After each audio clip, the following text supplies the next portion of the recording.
Happy Thursday to you. We're going to go ahead and continue on with our discussion of Michael Huemer's paper on gun rights. So let's see, so far we've covered basically the first three sections of Huemer's paper. It's a rich paper, so there's quite a lot to get through, but the first three sections focused on, we're getting really clear on rights. We spent quite a bit of time discussing those last time, and then we talked about Huemer's claim that gun ownership is a prima facie right. It's a strong one. And at least in response to some initial challenges to gun ownership being a prima facie right, Huemer offers some responses. So that leads us to sections 4 and 5, the final two sections of the paper. So let's go ahead and turn to that project. I'll share my screen. Hopefully everybody's doing great. Again, happy Thursday. Okay, so picking up where we left off, we're really section 4 of the Huemer paper. So we got through the first three. Section 4 is the right to own a gun significant? The answer is going to be yes, but let's see how Huemer gets there. So the first, or the sections, or the section here, section 4, divides into trying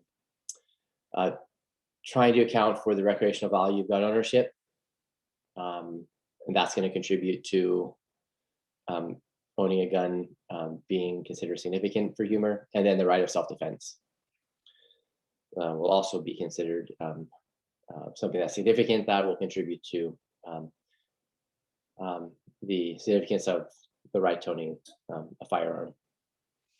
Okay, so we'll deal with these in turn. So the recreational value of guns. So there's the lexical superiority argument. So I just try to capture it here in initially rough terms to get the basic idea out. But so the idea is this: the value of life is infinitely greater than any amount of recreational value.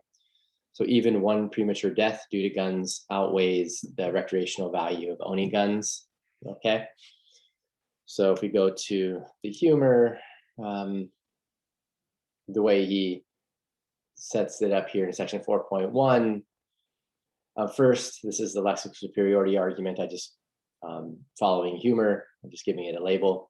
So first, one might think that life is lexically superior to roughly of infinitely greater value than recreation, such that no amount of recreational value could counterbalance even one premature death. This cannot be taken to imply that the risks to life should never be accepted, since it's impossible to eliminate all such risks. Instead, I'll assume that those who affirm the infinite value of life would favor maximizing life expectancy. Okay, so living longer, in other words. But then Huemer goes on to claim that that this position, this argument ultimately against the positive recreational value of guns doesn't work. He argues that the argument fails. So he claims that ultimately that we derive lots of enjoyment from recreational activities just in general. And those who own guns, they derive quite a bit of enjoyment, quite a bit of pleasure from recreational activities involved in the use of their guns. Some of the recreational activities that we get involved in, they involve certain risks. Likewise, there'll be certain risks associated with gun ownership. But it'd be unreasonable, irrational to say that we should cease partaking in those recreational activities solely because there are risks involved, risks that would even compromise the maximization of life expectancy. So he gives the example, doesn't he, of driving to the park here at the end of this paragraph, the third paragraph in section 4.1. Suppose that a drive to the park slightly reduces one's life expectancy due to the risk of traffic accidents, passing criminals, airborne germs, and so on. Would it be irrational to make the trip? No matter how much one enjoys the park, And he's asking this question rhetorically. Of course, it wouldn't be irrational to make the trip.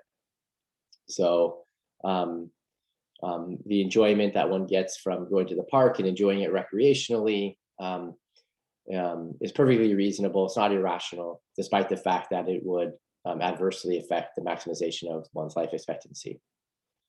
Okay, we all know that there's tiny chance that on a drive to the park you'll get into a car accident, or that you'll pass a criminal and perhaps get injured, or some other bad thing happen as a result of that. Perhaps you'll catch an airborne germ, COVID-19 now, like that makes perfect sense. But of course, this was written before COVID-19, but you could come down with the flu or something like that. Okay, et cetera, et cetera. I think the point is pretty clear there. And then the second argument here, so that's the lexical superiority argument. And then the response, the next argument I call the, whoops, went the wrong way. Whoops, there it is. I went the right way. I just discussed his reply without bringing up the Huemer reply screen. But the next argument I just call a utilitarian argument, just to give it a tag. And according to this argument, the recreational value of gun ownership is outweighed by the number of lives lost from guns. Or put a different way, alternatively, the number of lives that could be saved by anti-gun laws, by a gun ban, outweighs the recreational value of gun ownership. Okay. I think I wanted to there. Okay. So pretty straightforward argument, just a straightforward cost benefit utilitarian argument where the number of lives that could be saved by anti-gun laws in a utilitarian kind of way outweighs the recreational value of gun ownership. Okay, Huemer's reply. Go back to the Huemer paper. Let's see here. Okay, so what he notes here, second and more plausibly, one might claim that the value of the lives that could be saved by anti-gun laws is simply much greater than the recreational value of firearms. It is not obvious that this is correct, even if gun control would significantly reduce annual gun-related deaths. Okay, so that's just the way in which he presents the utilitarian argument. Many gun owners appear to derive enormous satisfaction from the recreational use of firearms. Okay, should say that second sentence I read was part of his chances of his response. It was sort of a big picture way of capturing his response to the utilitarian argument. It is not obvious that this is correct, even if gun control will significantly reduce annual gun-related deaths. Support for that comes. Many gun owners appear to derive enormous satisfaction from the recreational use of firearms. There's no exaggeration to say that for many, recreational shooting is a way of life. Okay, perhaps you know someone for whom this is true. Furthermore, there are a great many gun owners. At a rough estimate, the number of gun owners is 2,000 times greater than the number of annual firearms-related deaths. Okay, even if we assume optimistically that a substantial proportion of recreational gun owners could and would substitute other forms of recreation, we should conclude that the net utility of gun control legislation is greatly overestimated by those who discount the recreational value of guns. Okay, so those who are pushing for strong or stricter gun control laws or even bans on the private ownership of guns, they tend to underestimate the utility or the pleasure and enjoyment that gun owners take with the recreational activities related to the use of their firearms. So he goes on to note, for obvious reasons, the utility resulting from recreational use of firearms is not easy to quantify. So these are hard things to quantify, nor to compare with the value of the lives lost to firearms violence. Yet this is no reason for ignoring the former, as partisans in the gun control debate often do. Okay, so many of those who are partisan in the gun control debate, they'll often just neglect the recreational aspect, the positive value that comes from the recreational use of guns. Okay. Okay, good. I have some notes here on the side. I'm sort of locked and loaded with computers here. So the way I captured Huemer's reply, just by way of summary, is this, and some notes I have here off to the side. It's not obvious that even if gun prohibition would significantly decrease the number of annual gun-related deaths, that the recreational value of guns is thereby outweighed by gun prohibition. Gun ownership is a way of life for many. The number of gun owners is 2,000 times the number of annual gun-related deaths. So when you think about that number right there, right? So 2,000 times, right, the number of annual gun-related deaths, you take that number to get the number of gun owners, and then you think about then the amount of utility, the amount of enjoyment had by the gun owners compared to, right, the number of those who die from gun-related deaths, and it's not clear that that the utility factor can go in the way, go in the direction or go in favor of the person who's advocating a gun prohibition or a gun ban. And just lastly, gun prohibitionists tend to underestimate the enjoyment produced by gun-related recreational activities. Okay, so I take those to be the dominant claims made once we unpack them a bit from the Huemer here. Okay, so going back up here, is the right to gun ownership significant? It's significant considering the recreational value of gun ownership, but it's even going to be more significant when we consider the right of self-defense. Okay, so here's the right to self-defense argument that Huemer develops. So very, very straightforward argument. So this is just right out of the Huemer. A right to self-defense is an important right. A firearms prohibition would be a significant violation of the right of self-defense. A gun ban would be a significant violation of the right of self-defense. Conclusion from 1 and 2, therefore, a firearms prohibition would be a serious rights violation. Therefore, a gun ban would be a serious rights violation.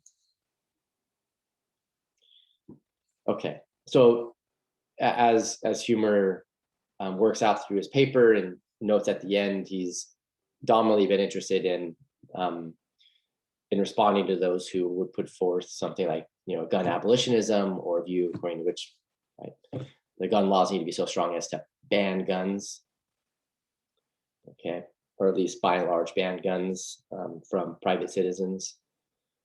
So typically those who advocate for something like a gun ban, they might want to say that police officers, etc., law enforcement officials can have firearms, and they'll also maintain that there can be the public use of firearms, just not the private ownership of them. Okay, so to offset some of these recreational concerns, some of those philosophers, some of those ethicists will claim that the recreational value of guns can be satisfied even in a world where there is a gun ban, or even a society where there is a gun ban, because we could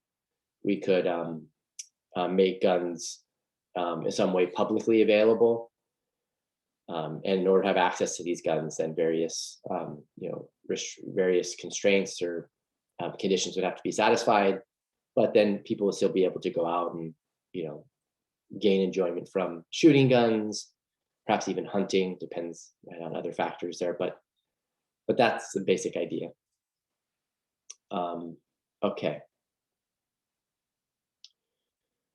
good. So that was a bit of a counterpoint that just interjected there before moving on here and thinking about this right to self-defense argument. So the right to self-defense is an important right. This is, again, that first premise. So we just want to talk about the premises one by one here. So here we have the support for the right for the first premise captured by what I'll call the victim accomplice 1 case, and there'll be victim accomplice 2 case, and there'll even be later a victim accomplice 3 case. So keep them straight just by the little subscripts that are added. So the victim accomplice 1 case, designed to support intuitively this claim here, which is just premise 1, the right of self-defense is an important right, if you didn't think so already. Okay, so let's go to that case in the Huemer. He calls it example 1. So the victim accomplice 1 case corresponds to example 1, and there, victim and accomplice, I'm using those as just names to refer to the main characters of the case. Okay, so a killer breaks into a house where 2 people, the victim and the accomplice, or victim and accomplice, are staying, the accomplice need to have no prior interaction with the killer. As the killer enters the bedroom where the victim is hiding, the accomplice enters through another door and proceeds, for some reason, to hold down the victim while the killer stabs him to death. Okay, and Huemer notes, in this scenario, the killer commits what may be the most serious kind of rights violation possible. What about the accomplice who holds the victim down? Right, so the killer obviously, violates the victim's right to life. An accomplice, though, he's holding down the victim, preventing the victim from self-defending. And so what are we going to say about the accomplice's action? What about the accomplice who holds the victim down? Most would agree that his crime is, if not equivalent to the murder, something close to murder in degree and wrongness, even though he neither kills nor injures the victim. So this kind of case is supposed to get you to see, get you to think, to intuit or form some powerful judgment that the right to self-defense is an important right. Okay. And we see its importance when it is violated, okay, because accomplice violates victim's right to self-defense in that case. And here, Huemer does something interesting. Is he notes that there's a distinction between killing and letting die. That's prominent in the literature. It's come up before in our discussions. Obviously, the killer in the case kills. Of course, the case could have been set up to where the victim is just let to die, but the distinction is intuitive enough. If it's not, think about cases like a case where someone might hold someone underwater, drown them, and that's the way in which the individual is killed. But imagine another scenario where someone is drowning, and instead of holding the individual underwater, the perpetrator in that case just lets the person continue drowning and dies to die. But then there's also preventing the prevention of a death. Okay, preventing the prevention of a death, and that seems to be captured in the victim accomplice one case, and it seems to be just as significant as killing. Okay. So what does Huemer say here? He says it's common to distinguish killing from letting die. In this example, we see a third category of action, preventing the prevention of a death. So you have the prevention of a death, which could be using self-defense, but then of course accomplice comes in and prevents the prevention of a death. That's how we might categorize what accomplice does in the case. Is he doesn't kill, he doesn't let die, but he prevents the prevention of a death. It's a distinct category of prima facie wrong. That's serious, a serious prima facie wrong. Okay. All right. So that's just to introduce some important conceptual distinction, some important conceptual distinctions. All right. So that's premise one. That one's probably pretty easy to motivate. Premise two is a firearms prohibition would be a significant violation of the right of self-defense. So one of the ways in which people self-defend in a range of cases, actual cases, is to bring in a firearm, use a gun. So either to injure or kill the perpetrators, or at the very least to brandish the firearm. So the perpetrator knows that you mean business. You're willing to self-defend in a very strong way, and then that could get the perpetrator to flee, okay, or at least stop inflicting the state of war in question. So in order to support this, which it might already be clear to you, Huemer develops a different case, victim accomplice 2. So let's go to it. He calls it example 2. So he says, as in example 1, except that the victim has a gun by the bed. So in victim accomplice case 1, there's no gun by the bed. In this case, there is, which he would, that his victim would. If Abel used to defend himself from the killer, he'd use the firearm to defend himself from the killer. As the killer enters the bedroom, the victim reaches for the gun, and accomplice grabs the gun and runs away, with the result that the killer then stabs his victim to death. So the idea would be that the state deciding to issue a gun ban would be on a par with what accomplice here does to victim.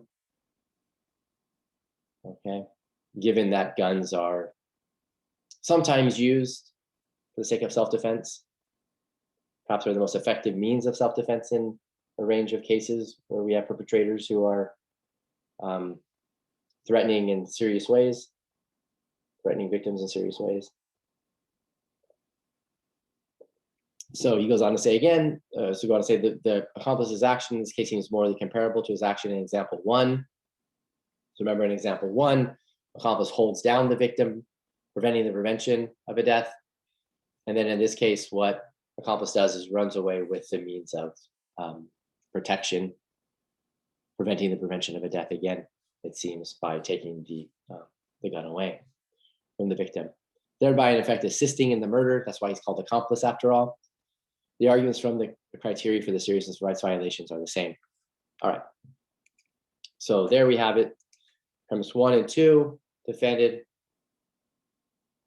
And given that a firearms prohibition would be a serious rights violation, it would be correct to say that the right to self-defense is a significant right. Okay. Just to drive that point back home to the key topic in that 4th section of the paper. Okay, there are potential objections to 2. Huemer thinks that 1's likely to be pretty golden. So people are going to challenge his argument. You can imagine there would be many. They disagree with the conclusion. They're going to challenge the second premise. And so he issues 5 alleged disanalogies that his opponent may offer up.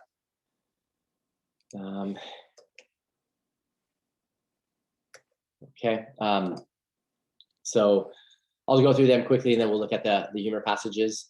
So so we're thinking about the victim accomplice case 2, or the victim accomplice 2 case. So unlike accomplice, the government has good reasons to ban guns. So the thought here would be that accomplice doesn't have good reasons to take off with victim's gun. 2, unlike accomplice, the government's ban of guns isn't to stop an imminent murder. So accomplice, his taking the gun away, it stops in his taking the gun away involves a kind of imminence, right? Because the victim is about to be killed by the killer, and that's supposed to be a potential disanalogy holding between what accomplice does and what the state does by banning guns more exactly. 3, unlike accomplice, the government can't know its ban will prevent murders of former gun owners. So accomplice can know that by taking the gun away, that victim is going to be killed, it's going to be murdered. But the government, by taking guns away, by banning guns, can't know that any of those it took guns away from will end up being murdered, because they won't have the guns available for self-defense. So the government can't know that. So that's perhaps another disanalogy. Keep in mind that these disanalogies, like these are objections on behalf of those who would try to be arguing for a gun ban, at least in many cases. It doesn't have to be, obviously, because someone might think that that Huemer's right, but just think that his argument fails. Okay. The 4th alleged disanalogy is that unlike accomplice, the government can't identify any specific individuals that will be prevented from being murdered as a result of its gun ban. Accomplice knows that it's victim, right? That he's a specific individual who will be murdered as a result of his taking the gun away. And then the 5th alleged disanalogy is unlike victim, the victims of a gun ban would have time to secure alternate means of self-defense, right? So victim, he has, given the imminence of the case, the imminence of the attack, he doesn't have time to get the knife from the kitchen or secure some other means of self-defense. But in a state when the state ends up issuing a gun ban, hypothetically, the victims of a gun ban, the potential victims of a gun ban, would have opportunities to protect themselves in other ways, presumably because they'd be law-abiding, wouldn't have guns available. Okay, so those are 5 objections to the second premise, and they're all directed at the case that's used to support the second premise, the victim accomplice 2 case. Okay, Huemer's replies. So in a nutshell, I just try to capture the replies here. If you look at the paper, he deals with them, right, in just successive paragraphs. Here's the first objection, second objection, third objection, fourth objection, and the 5th objection. Okay, all in a row. So Huemer's reply to the first objection, right? Remember the first objection, just going back. Unlike accomplice, the government has good reasons to ban guns. We know accomplice doesn't have a good reason to take the gun away from victim. The objection there, the alleged disanalogy, amounts to claim that the self-defense rights of non-criminal gun owners are overridden by the state's need to protect society from criminal gun owners. So he basically captures what the force of the objection is and then says, I'll get back to that in section 5. So he doesn't think that his objection is going to work, but there's a promissory note to deal with it later. Okay. Second objection, again, unlike accomplice, the government's ban of guns isn't to stop an imminent murder. And what Huemer replies is, well, suppose accomplice takes victim's gun away today because he knows victim will be attacked tomorrow. So now we remove the imminence and see it doesn't matter. Accomplices taking victim's gun away would be just as bad, just as immoral. Right, that seems pretty straightforward. 3, again, unlike accomplice, the government can't know its ban will prevent murders of former gun owners. Those who formerly owned guns, but then the ban came in, took their guns away. Right now, they're not able to self-defend, and then they'd be killed. In cases that would crop up, where perpetrators are threatening their lives. Right. 3. Guns are sometimes used to actually used to self-defend. So they're like actual cases of guns used to self-defend. So it just seems faulty to claim that the government can't know, right, that there will be some who will be murdered as a result of a gun ban, right? Some will be murdered, or some of those who formerly owned guns will be murdered, right?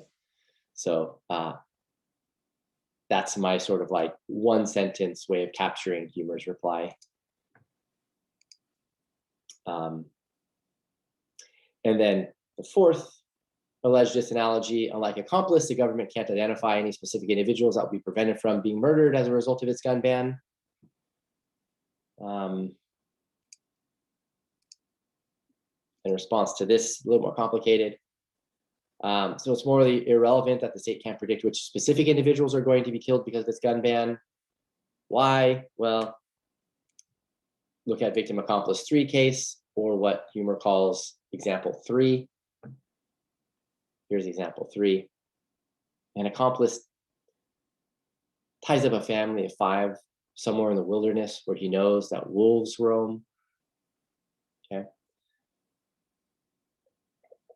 He, accomplice that is, has good reason to believe that a pack of wolves will happen by and eat 1 or 2 of the family members, after which they will be satiated, so they'll stop killing these others, the other members of the family. But he doesn't know which ones will be eaten. He leaves them for an hour, during which the mother of the family is eaten by the wolves. Okay, so so one of the family members is killed, the others aren't. The wolves are thereby satiated. Go ahead and suppose thereafter, if you like, that the remaining family members, excuse me, will be saved in some way, shape, or form. He continues, in this case, the fact that the accomplice did not know who would die as a result of his action does not mitigate his guilt. Likewise, it's unclear how the state's inability to predict who will become the victims of its anti-gun policy would mitigate the state's responsibility for their deaths or injury. Case seems pretty straightforward. So that's why it's morally irrelevant that the state can't predict which specific individuals are going to be killed because of its gun ban, which specific individuals won't be able to self-defend, right, through the use of their firearms if the state issued a gun ban, right?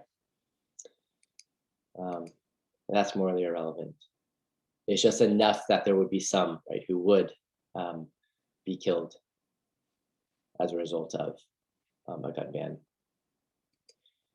And then 5, other means of self-defense. Whoops, let's go back to the, oops, get out of there. Let's go back to the previous slides to remember what the alleged disanalogy is.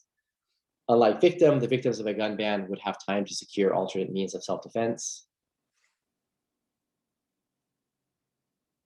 And Huemer's reply there is other means of self-defense are relatively ineffective compared to self-defense with guns. So he cites some studies that show this. So 5th, the victims of a gun ban would presumably have sufficient forewarning of the coming ban to take alternative measures to protect themselves, unlike the victim in example 2, victim accomplice 2 case. Unfortunately, statistics from the National Crime Victimization Survey indicate that such alternative means of self-protection would be relatively ineffective. Individuals who defend themselves with a gun are less likely to be injured and far less likely to have the crime completed against them than are persons who take other measures. Okay. What does he go on to say? He goes on to say, consequently, though the present consideration seems to mitigate the state's culpability, so there may be a bit of mitigation there, it does not remove it. Okay. The reason why the consideration seems to mitigate the state's culpability is because there could be other means taken to self-defend. It's just they're not going to be as effective. So the degree to which they are effective, right, would be the degree to which the state's culpability is mitigated. The state's culpability for, right, the deaths, the killings that would occur as a result of the gun ban. The situation is analogous to one in which the accomplice, rather than taking away the victim's only means of defending himself against the killer, merely takes away the victim's most effective means of self-defense, in which the victim, with the result that the victim is killed. So here the accomplice's action is less wrong than in example 2, but it's still very wrong. So imagine like a victim accomplice case, like 2 star, where what accomplice does is he takes away the gun but leaves the knife. Just for example, takes away the gun and leaves the hammer that's on the nightstand as well. Right, leaves the hammer there. Okay, so there, the victim may have more of a fighting chance, but a knife and a gun might be less effective, or are less effective according to the study that Huemer cites here. And so even though in victim accomplice 2 star case, victim has more of a fighting chance, the action is still wrong. It's still wrong for accomplice to take the gun away. It's not going to be as wrong though, because at least accomplice in the victim accomplice star or 2 star case left something, albeit or admittedly less effective, for victim to defend himself with. Okay, so that makes sense.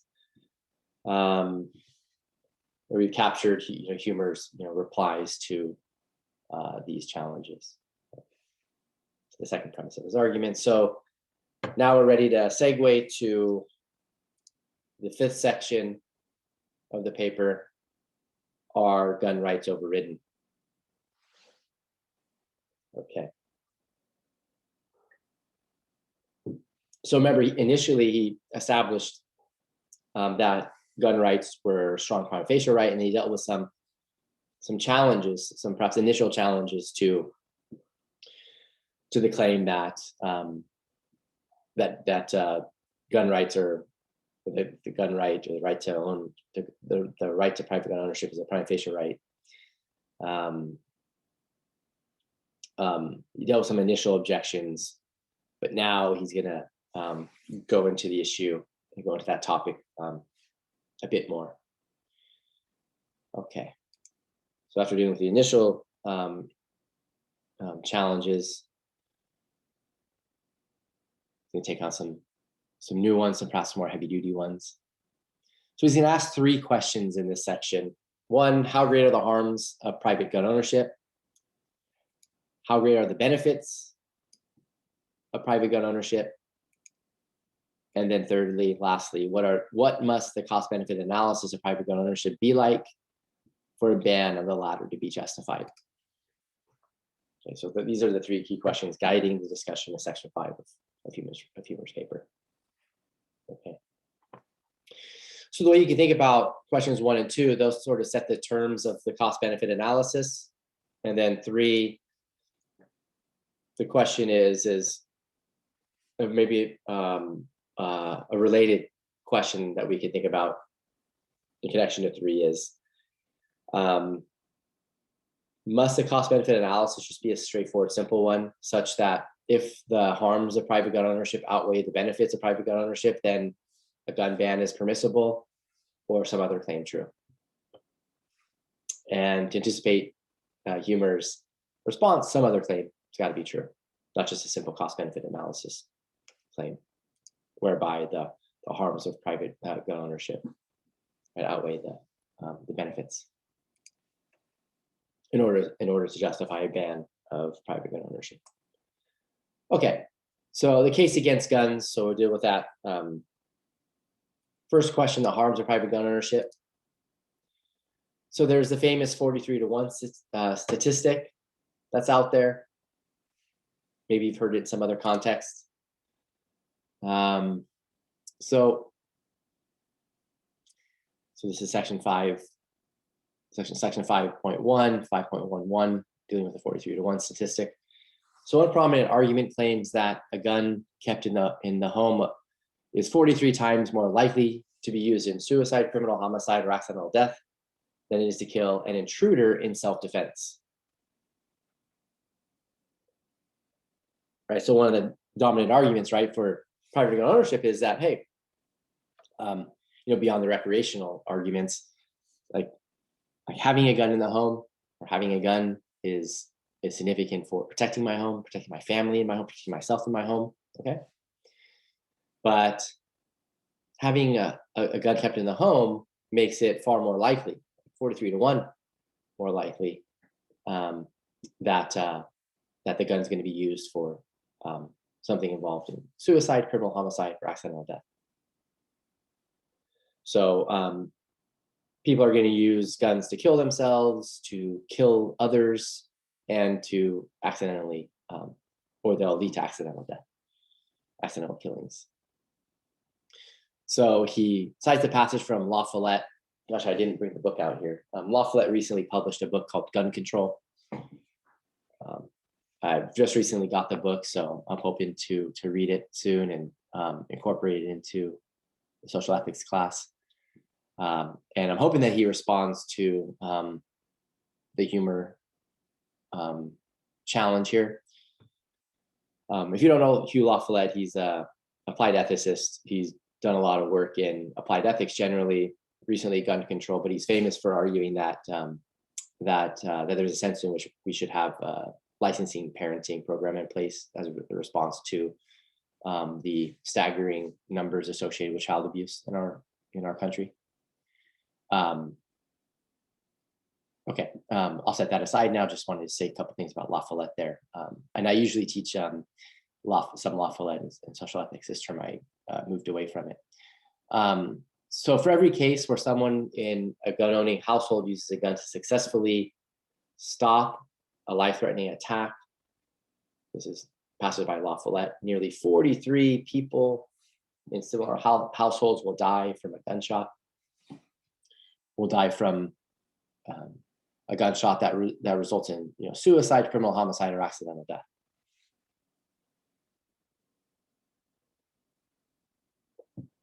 And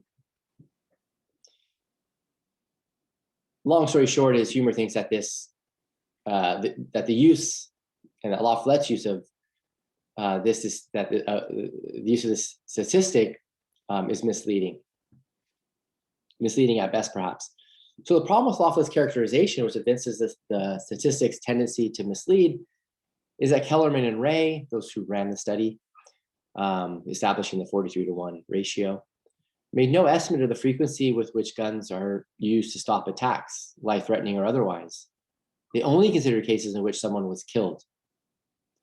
So survey data indicate that only a tiny minority of defensive gun uses involve shooting, let alone killing the criminal. Shooting the criminal. Normally threatening a criminal with a gun is sufficient. Brandishing the gun, letting the perpetrator know that that the firearm is present and usable. To assess the benefits of guns, one would have to examine the frequency with which guns prevent crimes rather than the frequency with which they kill criminals. Okay, so a way of thinking about this is, so we have this 43-to-1 stat, and we look at the one side. What Huemer is saying is that that the study that establishes the one side is focusing only on cases where a killing resulted. Okay, not a case where a gun was brought out and ended up preventing a life-threatening attack. So successfully stopped a life-threatening attack. Okay, so they focus only on those cases involving killings. That's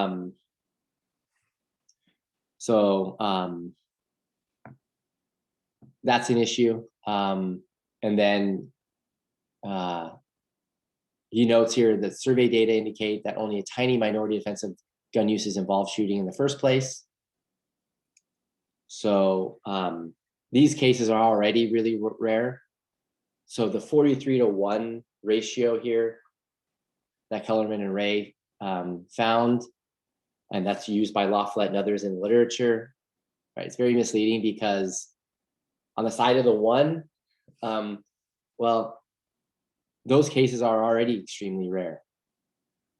Okay, the cases where defensive gun uses involve shooting, let alone killing. Okay, and they only focused, right, in their studies on cases where there was a killing that occurred. Okay, not even just a shooting, but just a killing. So, so there's no discussion of the frequency of the cases in which guns are used to prevent attacks, and the survey data suggests that that these are already very rare. Okay. The second problem is that 37 of Kellerman and Ray's deaths were suicides. So remember above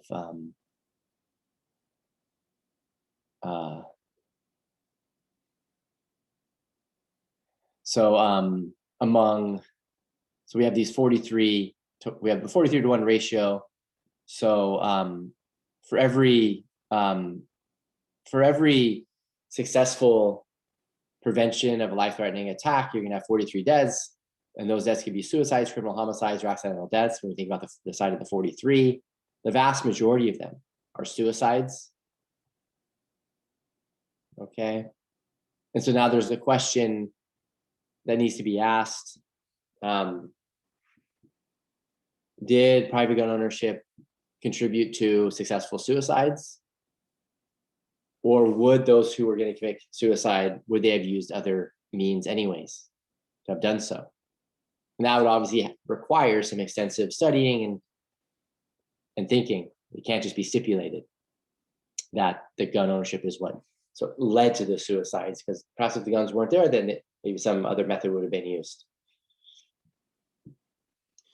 Okay.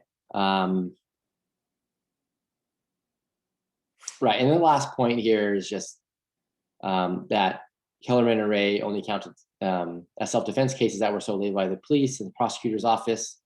They ignored the possibility of cases that were later found in court to be self-defense. Okay, the latter kind of self-defense cases were probably more numerous. So this is sort of a bookkeeping matter here. I'm going to set that one aside just to move on. So the first two replies by Huemer are sufficient for our purposes in responding to the 43-to-1 statistic here. Okay. So then the next issue is international comparisons, the case against guns. So the basic idea here is one that you probably thought of before. Compared to other countries, excuse me, the United States has far more homicides. And one common explanation for the fact that there are more homicides here in the United States is the fact that we have comparatively lax gun control laws. Okay, so the gun control laws that we have in place, the fact that we have lax gun control laws in many places contributes to there being more homicides, and that obviously counts against private gun ownership. Okay. Here, Huemer just notes the fact that there might be other explanations for the significant number of homicides that we have here in the US compared to other countries. But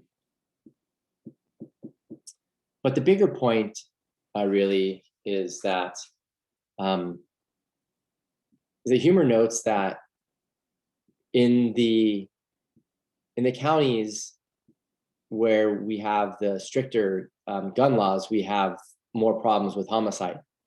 So places where there are more lax gun control laws, the homicide rates are lower. So he provides us with a study here. He says we can rely on the empirical data here.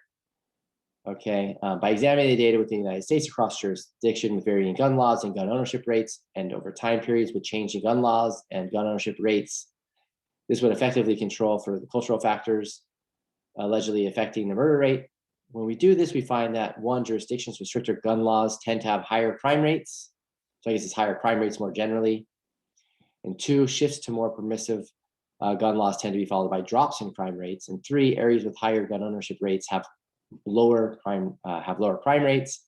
And four, historically, crime rates have fluctuated with no discernible pattern as a civilian gun stock has increased drastically.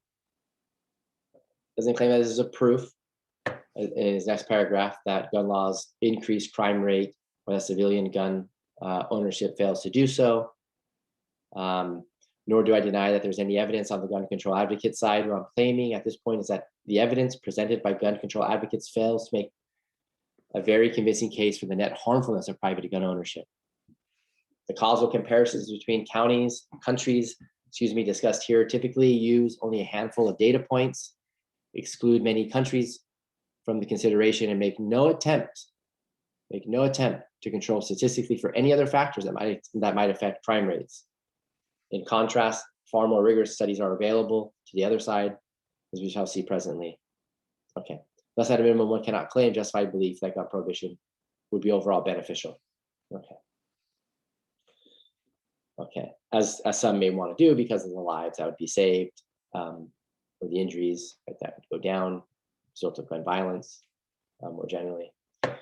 Okay, right.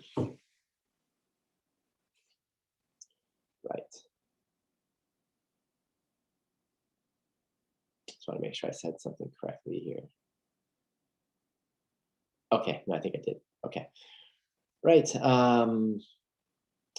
So now the case for guns. So we dealt with the case against guns. Now he's going to deal with the case for guns.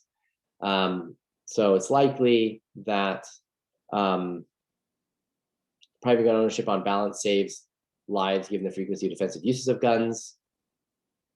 And two, stricter gun laws are likely to decrease the deterrence of violent crimes compared to the effects of making it more difficult to get guns or to get guns for those who would commit violent crimes. All right, so So private gun ownership, on balance, saves more lives. That's the general upshot there.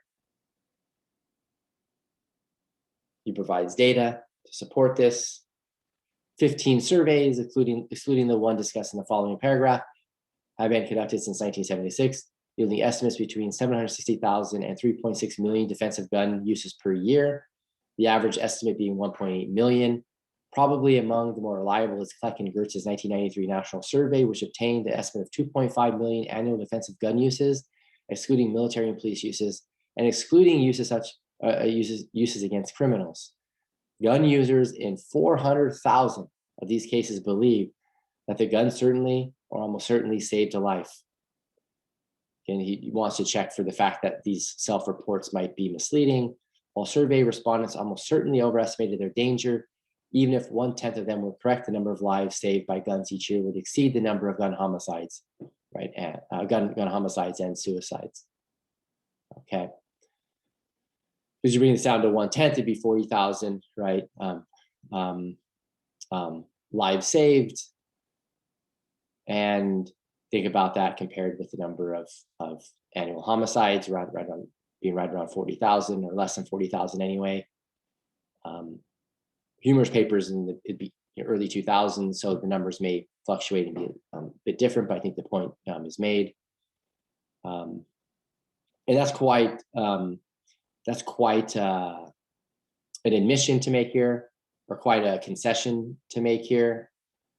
I guess you might call it an assumption / concession, by saying that the survey respondents are only like 1/10 reliable. Like, he's just being maximally safe, I suppose, in his use of the data here, because presumably it's the odds are better than just 1 in 10 of these respondents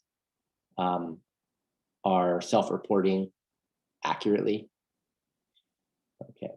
So anyways, there's more information more data that's presented here, but that captures the basic idea as to why Huemer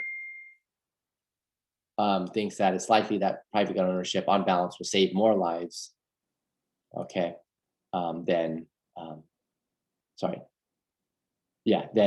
private gun ban, given the frequency of defensive use of guns, given the number of cases where they exist, and what cases, you think about the number of cases, and then you think about the number of those where there's these reports, self-reports, admittedly, of lives being saved, right? It looks like on balance, the case is in favor of guns, private gun ownership over private gun ban. The second point for the case of guns is stricter gun laws are likely to increase the deterrence of violent crimes, right? Compared to the effects of making it more difficult to get guns for those who would commit violent crimes. So stricter gun laws, given the data that was presented above, one explanation for the reason why the crime rates decrease in counties in the US where there are more lax gun laws is that violent criminals are deterred from committing the violent crimes, or individuals who are considering committing violent crimes are deterred from doing so because they're aware of the fact that the lax gun laws likely mean that more people have guns readily available to self-defend. And we weigh that, the stricter gun laws leading to decrease in these deterrence facts with making it more difficult, the stricter gun laws making it more difficult to get guns for those who would commit violent crimes, right? So you may make it more difficult with a gun ban for violent criminals to get guns. That may happen, and then there might be some net lives that are saved as a result. But you need to weigh that, right? You need to weigh the number of lives there that would be saved against against the number of lives that wouldn't be saved as a result of there being less deterrence in place with the stricter gun laws. And Huemer looks at the data and says it looks like this is going to work out um, in favor of the private gun ownership over a prohibition on gun ownership, or even just making the gun laws far more strict than they currently are. Okay, so let's see. So this discussion takes place in the context of the benefits of concealed weapons, section 5.22, and he provides us with some empirical studies there. The Lott and Mustard studies is a famous one. Okay. Okay, so I want to move on to the next argument. I want to make sure we have enough time to deal with this last argument, which is really, really important. And it's that this cost-benefit analysis question, right? Remember how we above set things up like this is the key question, the key cost-benefit analysis question. What must the cost-benefit analysis of private gun ownership be like for a ban of the latter to be justified? Is a simple cost-benefit analysis enough? And the answer we know is going to be no. Why is it going to be no? What must the question look like specifically? Well, here we go. So the cost-benefit analysis question, the benefits of a gun ban would have to be much greater than its costs in order to be justified. Okay, it would have to be much greater, not just a simple cost-benefit analysis where the benefits of a gun ban outweigh its costs. So the benefits would have to be way up here compared to the costs down here. So the basic idea behind this argument is one that we saw earlier in the term in Thompson. Rights significantly outweigh utilities. There's a slogan in her paper, which you may have come across, that I didn't emphasize in our discussion, but was something that we saw in examining a couple of her trolley cases. This idea of rights trump utilities. And we're just adding to that, rights significantly trump utilities. And that's that core idea is going to pay dividends and is going to do a lot of work in the argument to come. So here's the argument. I just cut and pasted it from the Huemer piece. It's a long one. And so I just wanted to have all of it right here on one slide. Well, you'll see the argument is quite intuitive. Hopefully, if we don't get too bogged down in the 6 steps leading to this major conclusion here. Number 7. So what you're thinking about this is 1 through 6 support 7. That this is the major conclusion. And we call 4 and 5, we can call 4 and 5, those are what we call minor conclusions because we use other premises to arrive at them. But anyways, let's just have a look. Premise 1, it's wrong to murder a person, even to prevent several other killings. And this is like the foundational premise. So why is this the case? Well, because rights significantly outweigh utilities, or we can even maybe be a bit more precise about this. Rights significantly outweigh treating rights in a utility-like way. So an initial thing to say in support of this premise, I do have some further slides that that do the supporting, but I wanted just to, as we work along, say some things about the premises. So think about the case of the footbridge. So remember that trolley case that we talked about? It'd be wrong to murder the portly fellow. Remember, he was named in Thompson the Fat Man. It'd be wrong to kill the portly fella. That was our name for him, our PC name for him. Even to prevent several other killings. So it'd be wrong to murder the portly fella, even if killing him, even if murdering him would prevent 5 others from being killed by the trolley. So you can think about the footbridge case here as support for the first claim. And even if you were to set things up to where the murdering of the portly fella would be obviously a case of violating his right to life. Even if we were to set things up to where that's true, but also it's true that the rights of the 5 track workers who can't get out of the way in time, if their rights are to be violated as well, right? Their rights are going to be violated if they're killed in the case. Suppose that some evil villain directed the trolley at the 5 track workers, but there you are on top of the footbridge with the portly fella, and according to this claim, it'd be wrong to murder the portly fella, even to prevent the killings of the 5, even though their rights are about to be violated. Okay. So I think that's a helpful way of thinking about the way Huemer's thinking about 1 too.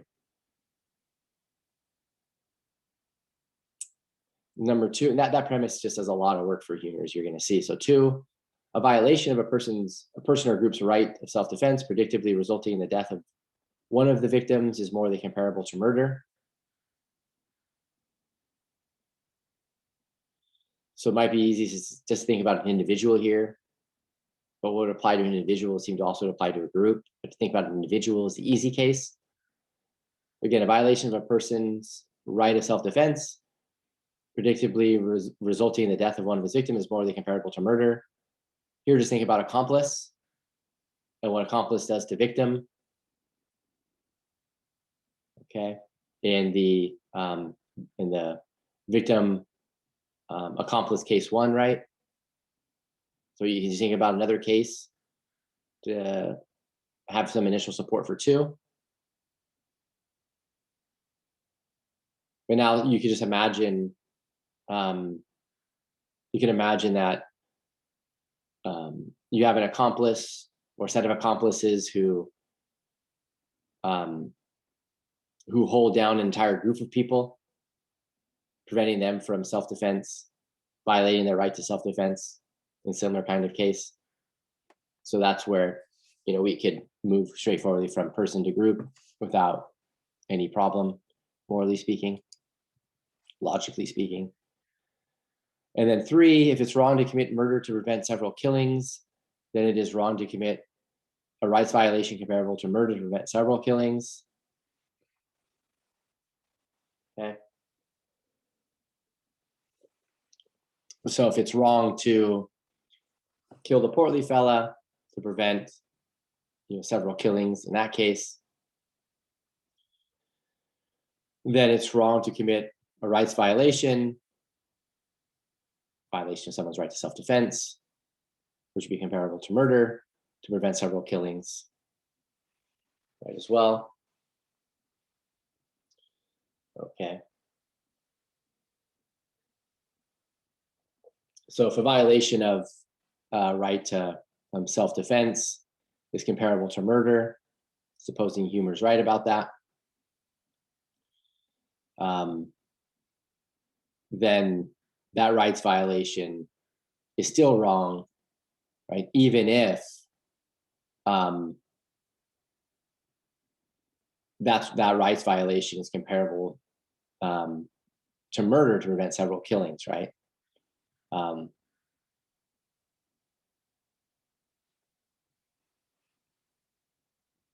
So the very same idea in 1, just applying here to really to a discussion in 2, so that way we get to 3.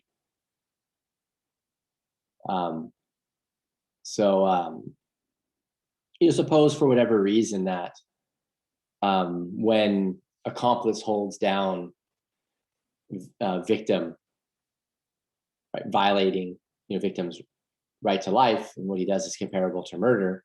Suppose that when he does that, um,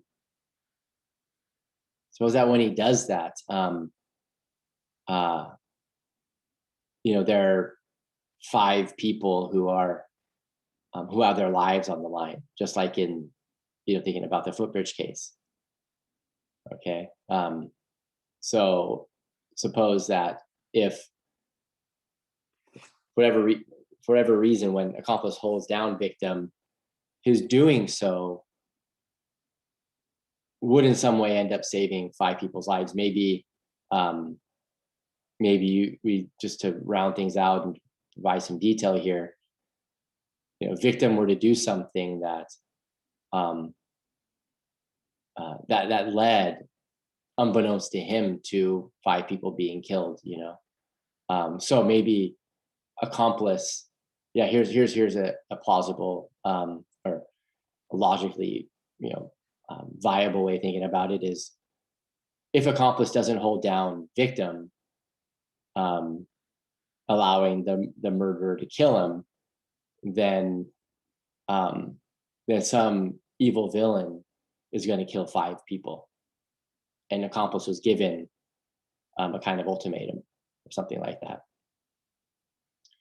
And what Huemer's claiming here is that it'd be wrong for accomplice to hold down victim in the case that we've just constructed, and even if, right, holding down the victim, preventing him from exercising his right to self-defense, would result in the prevention of several killings. So Huemer, I don't think, gives us a case for this. I was trying to construct one on the fly here right now, top of my head. So hopefully that worked. I think it does. So 4, this is just going to follow from 1, 2, and 3 by way of logic. So therefore, it's wrong to violate a person or group's right of self-defense, predictably resulting in the death of one of the victims, even to prevent several killings. Okay.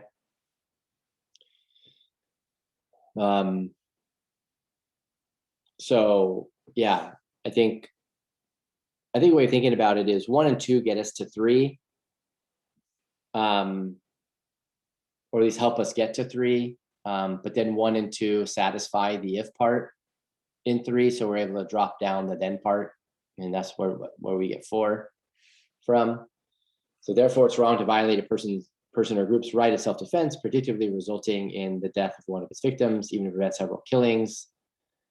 And if it's helpful, you can just think about the case that we just constructed, where, right, accomplice had the option, right, to hold down victim by violating his right to self-defense, or, right, or to allow some nefarious actor to kill 5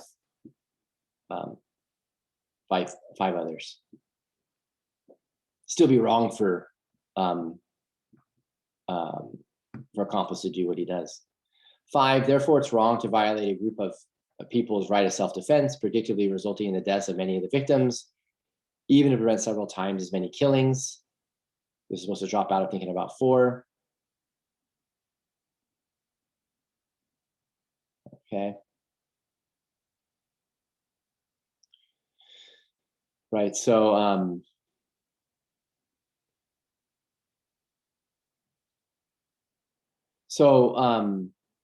I mean, you might be just wondering, like, what's the difference between 4 and 5? Not much, right? It's just this last bit. Even to prevent several times as many killings. This is just even to prevent several killings. And this is to prevent several times as many killings. So in the case that we constructed, it was 1 versus 5. But of course, that's several times as many killings. Right? If accomplice were not to hold down victim, in the case that we just constructed. So that's why Huemer just says, if you're going to accept 4, you have good reasons to accept 5. So 4 is not adding much. 6, gun prohibition would violate a group of people's right to self-defense.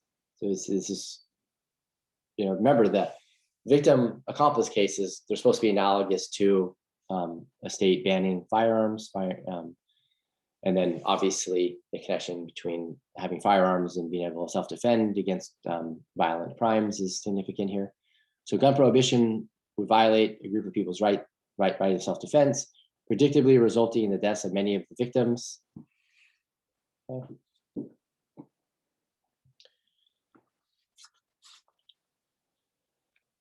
Okay, so people wouldn't have the guns to self-defend, and so we can predict that that there will be many deaths that result. Okay, again, because the firearms won't be available for self-defense. And so then from 5 and 6, Huemer concludes that gun prohibition is wrong, even if it would prevent several times as many killings as it contributed to. That's why the benefits must significantly outweigh the costs when we think about banning guns or creating legislation that prohibits private gun ownership.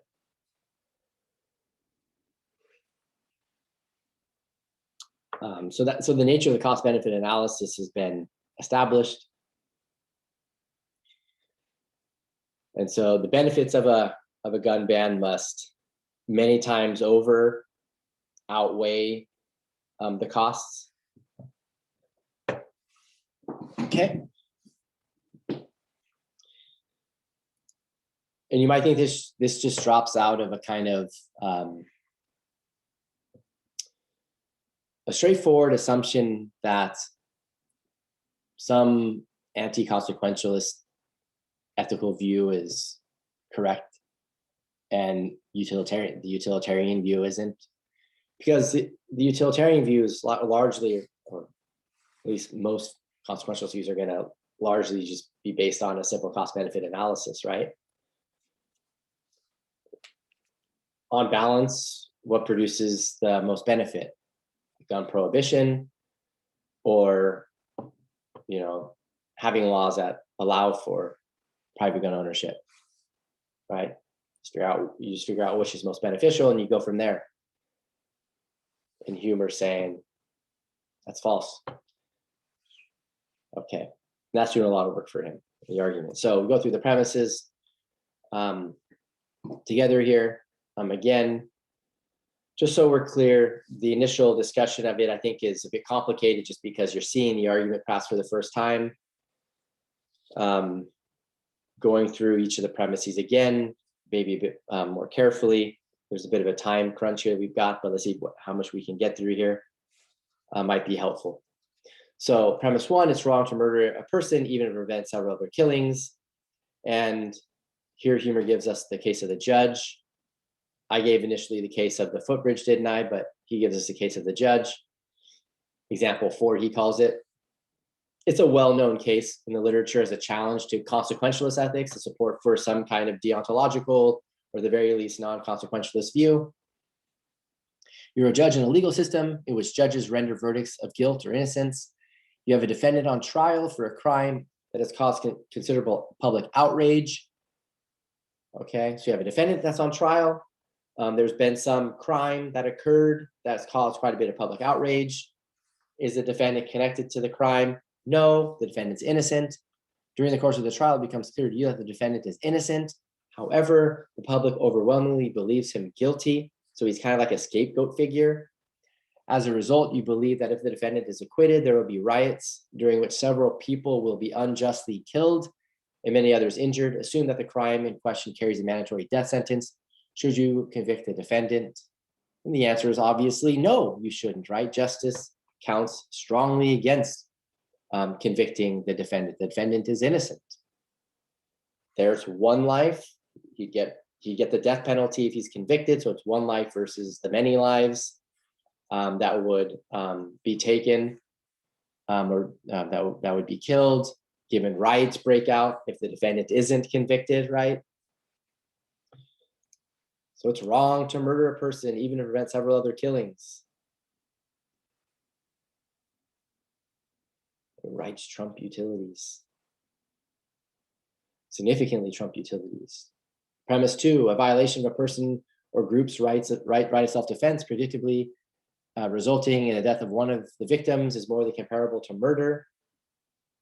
And as we've already noted, recall the self-defense argument. The premise 1 seems most relevant. And as I mentioned in talking about 2 before, the victim accomplice case 1 seems relevant here. Okay. What the accomplice does is he prevents the prevention of a death, okay, by holding, remember, the victim down. That was morally on a par with a murder. Okay. Premise 3, if it's wrong to commit a murder to prevent several killings, then it's wrong to commit a rights violation comparable to murder to prevent several killings. What does Huemer say? The prima facie right is overridable to the degree of seriousness that its violation constitutes. Okay. So if the violation is a very serious one, then the prima facie right is not easily overridable.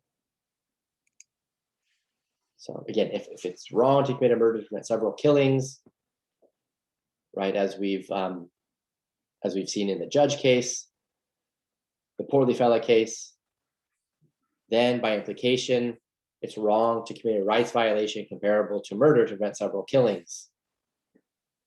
And we know the relevant rights violation here would be by self-defense.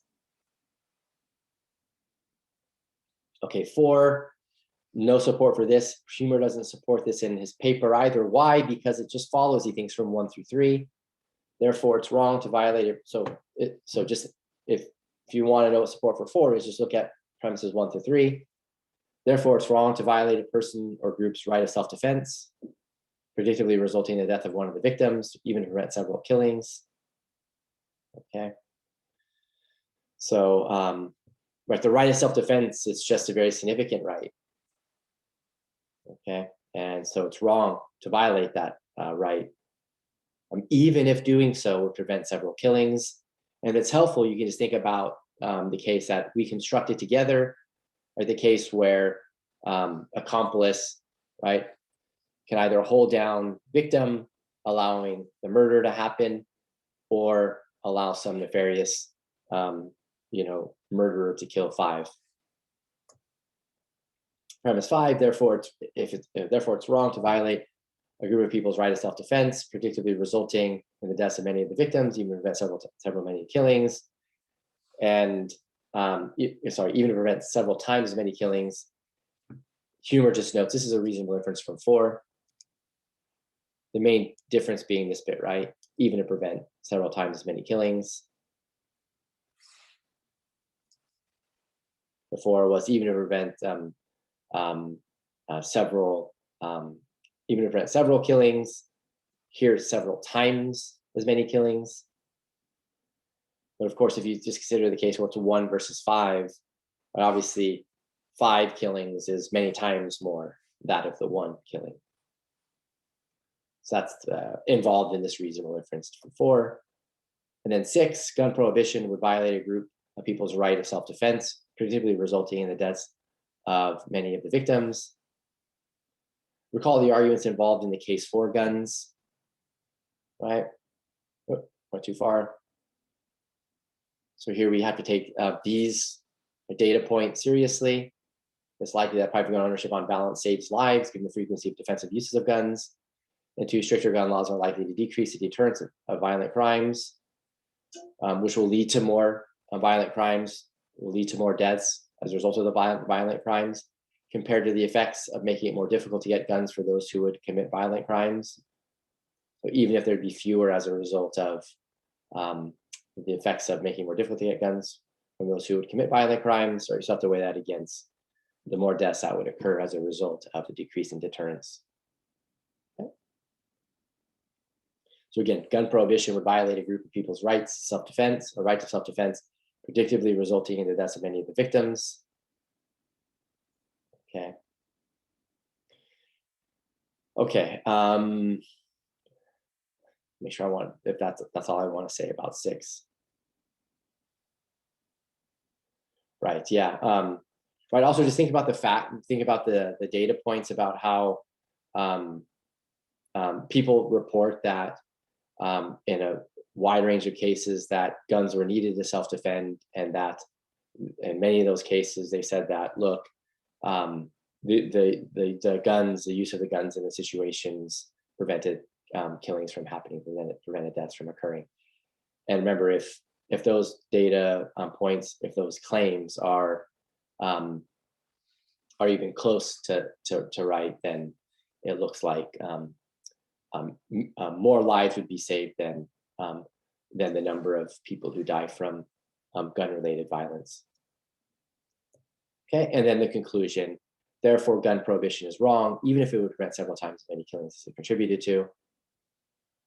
Okay, and so in order to establish the correctness, the rightness of gun prohibition, it would first have to be established that the benefits are several times as great as the costs of private gun ownership.